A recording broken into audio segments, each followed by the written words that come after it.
The joke landed like a thrown dart, sharp and deliberate. Chuck Norris is just an old beard with a punchline. The studio erupted, laughter tumbling over itself, people clapping and stamping as if the line had earned a standing ovation. The band behind Jimmy Kimmel punched a quick riff, horns blaring, as if to underline the host's wit. On the monitors above the audience, the camera cut instantly to Chuck Norris.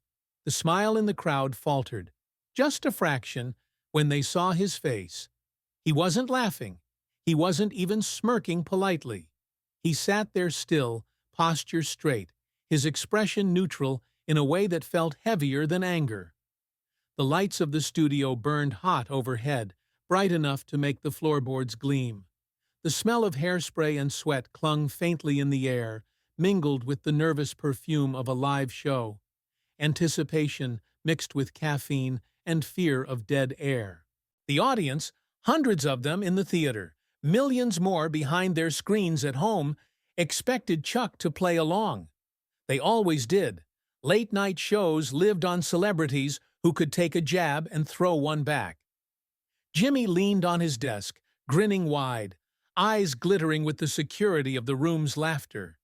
He knew how to ride the wave. "Come on," he said, drawing out the words, milking the noise. "You all know the memes." The indestructible cowboy, the karate god, the guy who can make onions cry. It's fun! It's all fun! The crowd howled again, obedient, eager to stay in on the joke. Chuck blinked once, slowly. His hands rested on his knees. His breathing was steady, almost meditative. He wasn't playing the rhythm of the room. He was ignoring it, and that silence began to tug at the edges of the laughter. Somewhere in the second row, an older man in a veteran's cap stopped clapping. He tilted his head, watching. A woman near the back crossed her arms, no longer smiling. The split wasn't loud, but it was visible. The younger faces roared at the roast. The older ones stayed fixed on Chuck, waiting. Jimmy saw it, though he didn't acknowledge it. He leaned back in his chair, adjusting his tie in mock seriousness. "But really, Chuck, you must get tired of it, right? All these legends. People talk like you're some unstoppable force. At the end of the day, you're just, what, 70-something?" He spread his hands as if offering the punchline to the crowd. The laughter came again, but thinner. It was as if the audience sensed they were laughing in the wrong place, at the wrong thing. The band didn't play this time. The camera stayed on Chuck. His jaw tightened a fraction. His gaze didn't leave Jimmy, but his eyes weren't hostile. They were assessing, as though the host weren't telling a joke, but asking a question without knowing it. That was when the silence deepened. The studio, designed for noise, wasn't built to hold quiet. Every creak of a chair, every cough, every shuffle of shoes against carpet suddenly seemed amplified. The producers behind the cameras shifted uncomfortably, headsets pressed to their ears, waiting for a cue that never came. Chuck leaned forward slightly. The movement was small, but the camera caught it.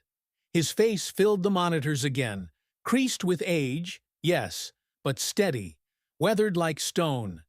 His voice, when it came, was low, almost too quiet for the boom mics, but the words cut through the studio like glass. "Do you really want to know what strength means?" The laughter that had been building died in an instant.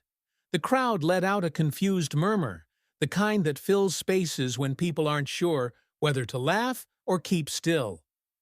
Jimmy's grin faltered, just for a moment. His eyes flickered, unsure. A second passed, then another. The tension in the room swelled, heavy enough to be felt through the television feed. The audience was no longer certain if they were part of a comedy show or witnesses to something slipping out of the host's control. Jimmy tried to chuckle, to smooth it over, to reassert himself as master of ceremonies. But the rhythm was gone. The camera stayed on Chuck, and his silence stretched, stronger than any punchline. And in that silence, the crowd began to realize this wasn't going to be just another late-night joke, just wondering, where are you watching from? Write it down. Bellow. The laugh Jimmy expected never came the way he wanted. Chuck's quiet words, "Do you really want to know what strength means?" stretched across the studio like a line of wire pulled too tight. For a few seconds, the show's carefully engineered energy cracked. The cameras still rolled, the tally lights glowed, but the air itself felt unsettled. The silence wasn't empty. It was full of small noises magnified by the absence of laughter. The hiss of air conditioning through the vents, the squeak of a shoe twisting under someone's chair, the faint shuffle of cue cards as a nervous assistant shifted them backstage. A woman in the front row pressed a hand against her mouth, not because she wanted to laugh, but because she wasn't sure what would happen if she didn't. Jimmy leaned back in his chair, eyes wide for a fraction, before narrowing again into his practiced grin. "Hey, come on, folks, we're just having fun." He gestured toward the crowd with his index cards, turning his voice up to fill the dead space. The internet loves this guy. Every meme says he can split the moon in half or drink an ocean dry. That's not disrespect. That's worship in 2023. A few obedient chuckles bubbled up, but they didn't catch fire. It sounded like coins dropping into a jar, not the roar Jimmy was used to commanding. "So, let's be real," Jimmy pressed, pacing his words with sharper beats. "All this talk about unbeatable Norris, that's nostalgia plus Wi-Fi. Admit it. You're just a man with a beard and a hell of a marketing team." The band tried a rim shot, hesitant, the drummer brushing his snare like he wasn't sure if the joke deserved punctuation. The laughter that followed was fragmented. Young faces clapped, but older ones stayed still. In the second row, a man in a veteran's cap shook his head slowly. Across the aisle, a gray-haired woman leaned forward in her seat, hands clasped, staring at Chuck as if waiting for him to speak again. Chuck didn't. His silence was its own rhythm, heavy and deliberate. His hands rested lightly on his knees. He didn't smile, didn't frown. He simply waited. Jimmy laughed again, a little louder than necessary. "Look, I know memes exaggerate, but come on.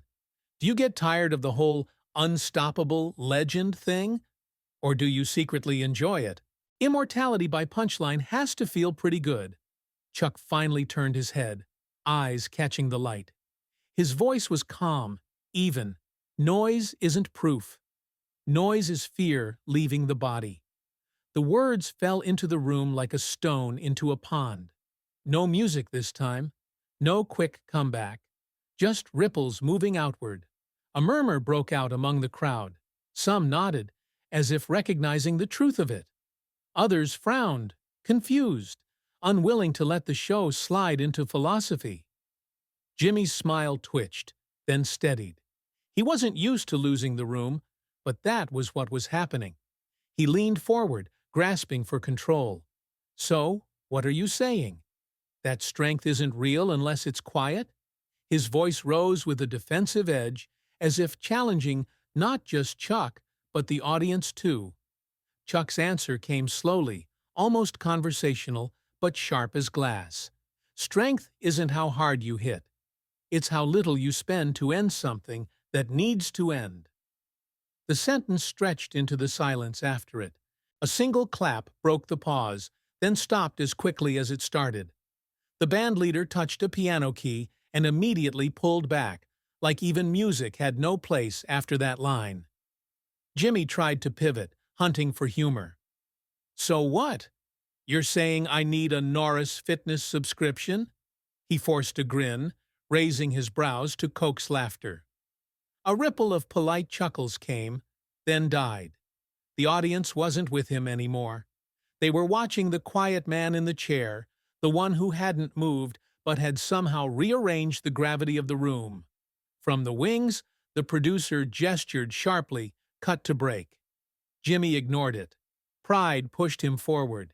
He leaned toward Chuck, tone forced light, but his eyes too sharp. "Okay then. You tell me. Since you've got everyone's attention, what does strength really mean to you?" The red tally light on the camera burned steady, The bandleader folded his hands on the piano. The audience leaned forward as one body, no longer laughing, no longer waiting for jokes. They wanted to hear the answer. Chuck didn't rush. He let the weight of the question hang. His gaze swept the audience, not searching for support, but measuring them as though asking whether they could handle what was about to come. Finally, he leaned forward, closer to Jimmy. The host held his grin, but his jaw was tight. His eyes betrayed the first crack of nerves. And then Chuck spoke, too softly for the mics, directly into Jimmy's ear. The microphones didn't catch it, but the cameras caught everything. Chuck leaned close, spoke a few words into Jimmy's ear, and pulled back. The audience saw the gesture, not the content, and that absence became its own electricity. Jimmy's smile froze. For 1 second it was there, then it was only teeth stretched across something tighter. His eyes flickered with confusion before the curtain of showmanship dropped back into place. He forced a laugh, too sharp, and patted the desk like it was all part of the plan. "Wow," he said, voice too loud for the room. "A secret. Chuck Norris just told me something I can't repeat." He flung the line toward the crowd, begging for laughter. They gave him a few chuckles, polite and weak, but most stayed quiet. The silence became the show. Phones in the audience hovered mid-air, hands unsure if recording this was allowed. The man in the veteran's cap didn't blink. A woman in the second row leaned forward like she could lip-read the truth. Even the bandleader, who could normally save any dip, sat with his fingers curled above the keys, frozen. Jimmy tried to roll forward. "Hey, come on, folks. You know the legends. He can roundhouse kick the sun, drink rivers dry." He waited for the crowd to laugh. Some of the younger faces did. The older ones kept staring at Chuck. Chuck reclined in his chair, calm as stone. He hadn't raised his voice, hadn't moved much, but the balance of the room had shifted. Jimmy paced now, circling the desk. Movement was his fallback when words slipped. "You know what I love about this guy?" he told the audience, arms spread wide. "He's intense." The applause that followed was scattered and mistimed. Chuck's mouth twitched at the corner. Not quite a smile, not mockery either. Just recognition. A man watching another cling to rhythm. Jimmy tried again. "So, Chuck, is silence your superpower?" His tone begged for humor. "No," Chuck said, level. "Attention." That one word landed heavier than any punchline. The audience murmured, some nodding, others uneasy. The band tried a quick vamp, but the sound felt wrong and was cut off mid-bar. Jimmy set his cards down, tapped them flat to stop his fingers from trembling. "All right," he said, "let's do this straight." "When you say strength, what do you mean?" Chuck let the question breathe. He scanned the crowd, not for approval, but to measure them. "Truth," he said finally. It wasn't a definition, not really, but it pressed down on the room. Truth about what? Truth about who? People shifted in their seats, feeling the question dig at them personally. Jimmy chuckled, shallow, hoping to pivot. Truth as in honesty? Authenticity? Brands love that word. Chuck shook his head once. Truth as in what's left when the crowd leaves. The sentence settled into every corner. The theater felt smaller, tighter. People imagined the silence after the lights, the moment at home when no one was laughing anymore. The audience wasn't just watching. They were included, implicated. Jimmy's grin didn't reach his eyes. He could have gone to commercial, saved the moment. Instead, pride pushed him closer to Chuck. "Then I'll ask again. What did you just say to me?" The crowd jolted. Too close, too risky. Phones rose higher. The band leader whispered, "Oh, man," into the piano lid. Chuck tilted his head, weighing the room, then leaned in a second time. He spoke softly, just for Jimmy. No microphone caught it. This time, Jimmy didn't laugh at all. His eyes narrowed, his shoulders shifted like he'd been struck by something invisible. His grin stayed out of duty, but everyone watching saw it, the armor slipping. The director finally hit the brake light. The band stumbled into a late flourish, but the camera held too long, just enough to catch Jimmy's eyes darting away from Chuck's, just enough to show fear or recognition, or both. The feed cut to commercial, but the question didn't go anywhere. It spread instead, through the studio, into the homes of millions. What had Chuck Norris whispered that could make a late-night host crack on his own stage? The studio air changed temperature without the thermostat moving. After the whisper, after that flicker in Jimmy's eyes, the show kept running on muscle memory while the mind lagged behind. He straightened his cards, smiled too much teeth, and tried to leap to the next beat. "So, great to have you," he said, voice a half-step higher. We've got a clip." The words bunched together and fell apart, like he'd forgotten the melody of his own song. He pointed to the screen behind the desk. Nothing rolled. A stagehand in the wings shook his head, slashing a throat-cut signal. Jimmy laughed, an automatic, dry sound, and glanced toward the control room glass. The silhouette behind it didn't move. The bandleader tapped a two-note vamp and abandoned it mid-bar. The drummer tightened his brushes, waiting for a cue that didn't arrive. The audience felt the slippage. They'd laughed a minute ago. Now they stared. Rows of faces not breathing at the same time. The younger ones looked from Jimmy to Chuck and back, trying to read social cues that had gone missing. The older ones looked only at Chuck. Jimmy kept talking. Classic Walker, Texas Ranger moment. He pushed, eyes doing the fast little dart between cameras a host uses when he's stalling.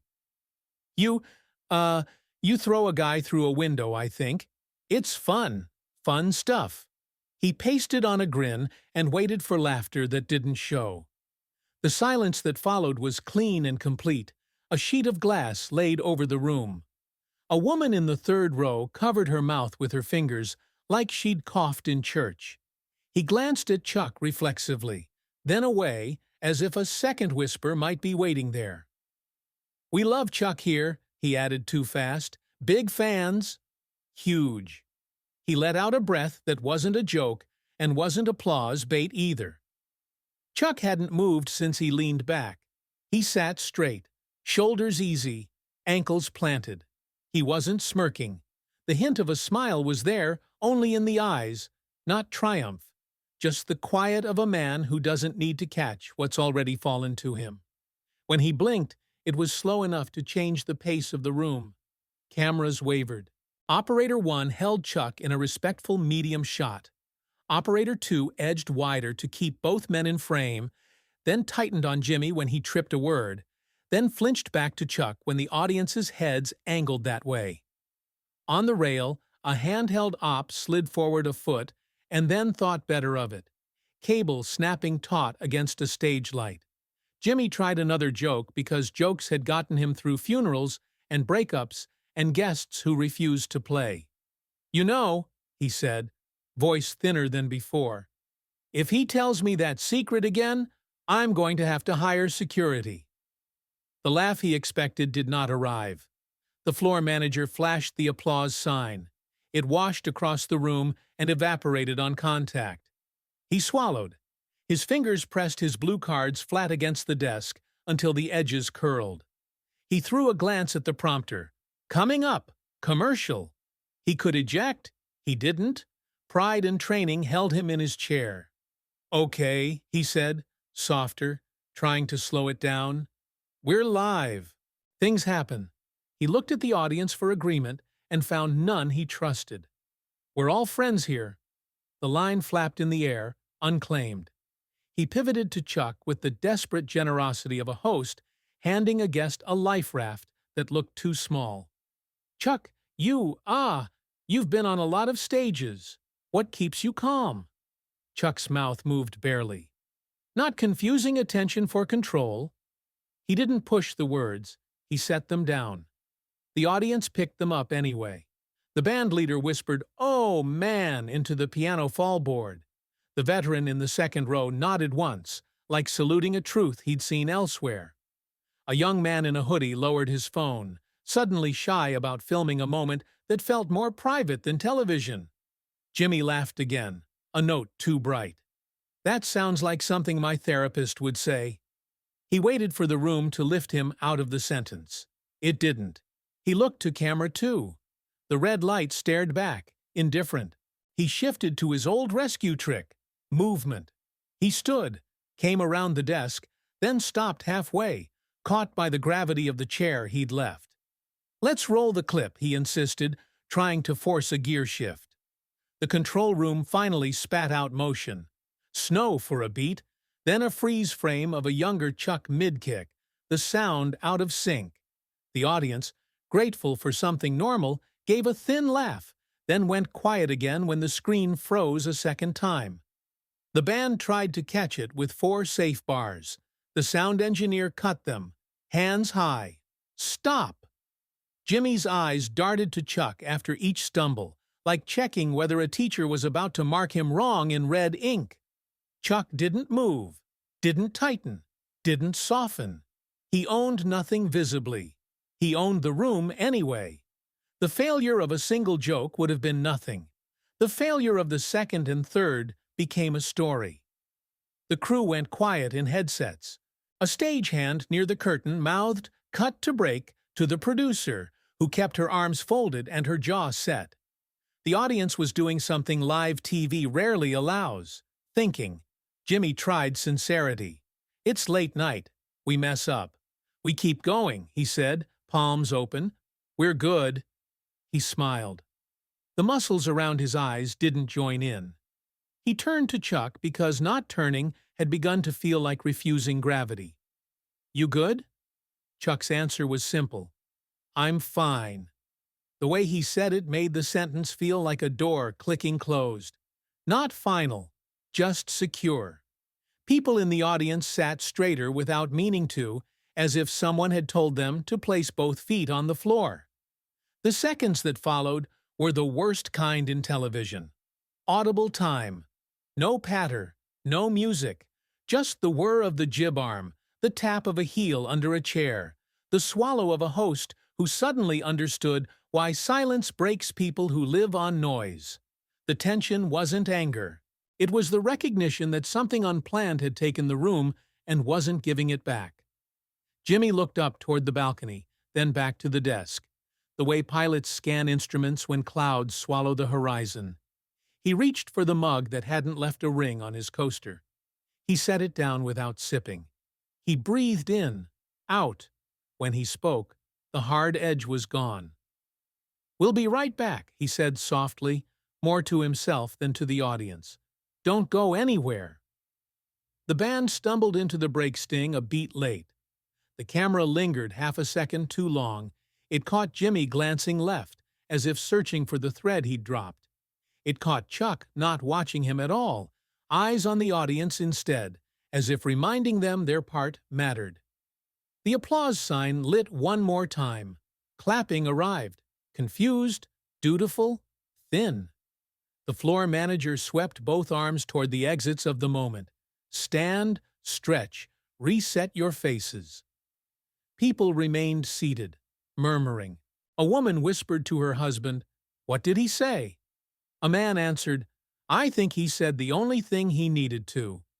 Backstage, the hallway filled with the soft chaos of a show that had been cut mid-breath. PAs jogging, headsets thumping, the sponsor liaison asking if the ad reads could be moved earlier. In the control room, a producer tapped an empty coffee cup against her notepad and muttered, "Do not tweet. Do not tweet." On the floor, operators kept their lenses trained on the chairs as if frames might confess what ears had missed. The bandleader rubbed his temple and said to no one, "I played the wrong note because there wasn't a note to play." The audience didn't stand, even when the lights told them to. They stared at the spot between the desk and the guest chair where the air seemed to hold the shape of words that hadn't been recorded. And in those suspended seconds, under the heat of lights that now felt too bright, in the hush that didn't belong to comedy anymore, the feeling spread row by row. Whatever just happened here would not stay here. It would leak through clips and recaps, multiply in captions and comments, and by morning, the question would belong to everyone with a screen. The band hit the final bar, the curtain of commercials dropped, and the studio went dim without cooling. The show was technically on break. The story wasn't. By the time the sun came up, the clip was everywhere. It didn't matter that the network tried to cut it early, or that the official upload blurred the moment. Someone in the balcony had filmed it on their phone. Grainy, shaky, the sound blown out, but the silence still came through. Chuck leaning in, Jimmy's grin cracking, the way the laughter died without anyone telling it to. That was enough. On Twitter, the hashtags piled up within hours. Hashtag Kimmel Silent. Hashtag Chuck Whisper. Hashtag The Look. TikTok spliced the whisper into memes with ominous music, freeze-framing Jimmy's eyes in high definition. YouTube commentators slowed the clip down, frame by frame, speculating on what had been said. Theories ranged from jokes about Jimmy's marriage to predictions of apocalypse. None of them felt right. News sites ran with it too. Chuck Breaks Kimmel Live read one headline. Another, The Whisper Seen by Millions. Cable panels debated it, some anchors laughing it off, others speaking with the hushed tone of scandal. Late-night competitors rolled the footage with their own punchlines, but even their jokes landed soft. Everyone could see the same thing. Something had happened that didn't fit the language of comedy. Jimmy said nothing. His Twitter feed went dark. The show's Instagram skipped posting its usual behind-the-scenes reels. PR teams released generic lines about a lively interview and the unpredictability of live TV, but it fooled no one. The silence around him was too loud. Meanwhile, Chuck didn't comment either. No statements, no clarifications, no tweets. He was spotted leaving the studio that night through a side door, hands in his pockets, face calm as if the evening had been ordinary. When a paparazzo shouted, "What did you say to him?" Chuck only looked once, then kept walking. The photos showed him stepping into the back seat of a sedan, unbothered, as if nothing had happened at all. That contrast fed the fire. A world addicted to content wanted more noise, but the only thing it got was silence. And silence multiplied. Clips replayed with captions. Watch his eyes at 012. Look at the veteran in the second row nodding. Listen to the audience stop breathing here. Each detail was picked apart, reassembled, given new weight. In living rooms across the country, people replayed the moment with their families. Some laughed. "It's just a bit." Others shook their heads. "No, you saw his face." For many, it wasn't about the words at all. It was about how quickly control had shifted. In a space designed for noise, one whisper had been enough to change the rules. Talk radio seized it by morning. Callers phoned in. "I saw Chuck fight in the 70s. That man has something in his eyes you can't fake." Others dismissed it. "Come on, it's theater." Kimmel's milking it. But even the skeptics couldn't let it go. Why? Because Jimmy himself wasn't laughing it off. His silence was louder than any meme. Theories spun. Did Chuck insult him? Threaten him? Reveal some private truth? Some blogs claimed to have lip-read, publishing grainy screenshots circled in red. The guesses didn't matter. The ambiguity was the story. For the first time in years, people were talking about Chuck not as a meme, not as a nostalgia figure, but as a living presence who had shifted a room with a sentence no one else heard. Behind the curtain of entertainment, the machine of late-night television ground uncomfortably. Writers swapped emails with subject lines like, "Do we address it?" Executives debated whether to ride the wave or bury it. One insider leaked a note from the network. "Avoid jokes at Chuck's expense until further notice." That memo alone went viral. Meanwhile, ordinary viewers kept replaying the clip. "That was a warrior's look," one YouTube comment read. Kimmel flinched like he'd been hit. Another, "First time I've ever seen Jimmy shut up." That wasn't acting. The phrase repeated across posts. That wasn't acting. It became clear the moment had broken through the frame of television. This wasn't just a late-night bit. It was a cultural rupture, a reminder that silence could embarrass noise, that presence could outweigh production. The irony was sharp. Chuck had spoken the fewest words of the night, yet his voice was the only one people remembered. And still, the core question spread like fire. What did he say? It appeared on merch within days, printed on t-shirts, mugs, stickers. Hashtags trended daily. News tickers ended segments with it. Clips of Chuck from old movies circulated with captions. Maybe this is the answer. Everyone wanted to fill the void. But the only two people who knew, the man who whispered and the man who heard, weren't giving it away. They teased it without saying it. Through the monologue, through sketches, even through a surprise cameo, the show felt brighter than usual, but thinner, stretched. Every time Jimmy's eyes flicked toward the guest chair, the audience stirred. They knew what they were waiting for. At the end, Jimmy set his cards down and folded his hands. The bandleader's fingers hovered above the keys, but didn't play. The prompter was blank. "Before we go," Jimmy said, softer than anyone had ever heard him on air, "I want to talk about the other night." The audience leaned forward. Silence. No giggles, no claps. Even the camera operators stopped moving. "A lot of you have asked what happened," Jimmy said. "Friends, strangers, my own mom." I can't repeat what he said, but I'll tell you this. It made me quiet. For the first time in my life, the words landed like a confession. A ripple moved across the crowd, then stillness again. He tapped the desk once, a nervous tick, and kept going. "I make a living on noise, turning everything into a punchline." That night, it didn't fit. It was like someone turned the sound off in my head, and I heard what was really running underneath. It wasn't pretty. He glanced at the empty chair. It seemed to hold weight, as if Chuck were still sitting there. "I won't tell you the sentence," Jimmy continued.